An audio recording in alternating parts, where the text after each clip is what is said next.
servilismo, chantaxismo, amiguismo, clientelismo, linchamento personal e ameazas. Hombre, supoño que sería o que faría el, non o sei. A verdade é que non o sei. Cando unha persona di tanto deso, pois supoño que esta persona que o dixo, que ao mellor pois era a política que usaba, non? Porque cando unha persona repite tantas veces esas cousas, eu digo sempre, desconfía ladrón que todos son da súa condición. Pois non o sei. É dicir, son palabras bastante fuertes, evidentemente.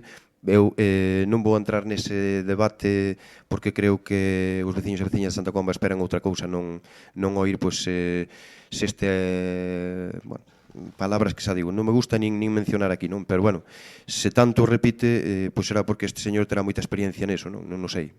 Quero pensar que non, pero de tantas veces que o repite, a veces faime desconfiar se el realmente se comportaba así cando era alcalde.